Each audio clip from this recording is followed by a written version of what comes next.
امام مالک بن دینار رحمۃ اللہ علیہ فرماتے ہیں مجھ سے کہنے لگا پیسے آئے تو میں عیاش ہو گیا.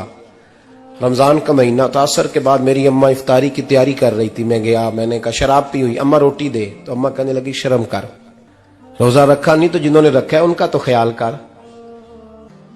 حضرت مالک بن دینار سے کہنے لگا اماں نے جب کہا نا شرم کر تو مجھے غصہ آیا, میں نے ماں کو تھپڑ مارا اور میری ماں جلتے ہوئے تندور میں گری. لوگوں نے مجھے پکڑ کے اندر بند کر دیا کمرے میں. ساری رات میں شور سنتا رہا پر نشے میں دھوت رہا. سویرے آنکھ کھلی اور میں نے کہا میری اماں کا, وہ تو لوگوں نے رات کو ہی دفن کر دی جنازہ پڑھ کے. تڑپ کے کہنے لگا مجھے کیوں نہیں بتایا؟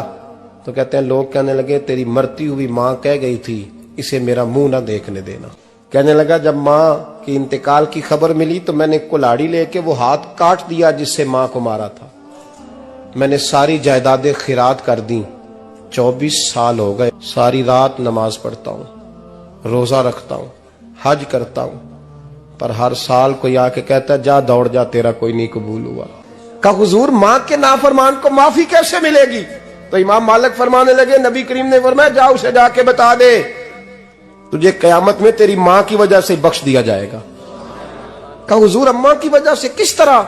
تو محبوب فرمانے لگے اس کی ماں قیامت میں اس کے خلاف مقدمہ دائر کرے گی رب کریم کی عدالت میں, اے اللہ میں نے 9 ماہ پیٹ میں رکھا, درد سہ کے اسے جنا, جگر کا خون پلا کے پالا اور اسی نے مجھے قتل کیا. رب کریم اس کی ماں کا مقدمہ سن کے کہے گا اٹھاؤ اس کو دوزخ میں پھینکو, اس نے ماں جلائی تھی اسے بھی جلاؤ.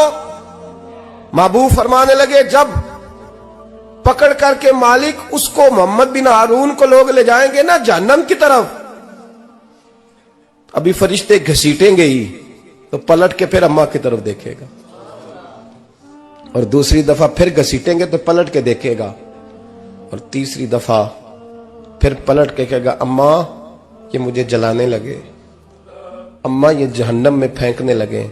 میرے حبیب فرمانے لگے وہ جل کے مرنے والی ماں وہاں بھی بول پڑے گی, کہے گی یا اللہ چل میں نے معاف کیا تو بھی معاف کر دے, اے اللہ میں نے معاف کیا تو بھی معاف کر دے, اللہ تو معاف کر دے اسے.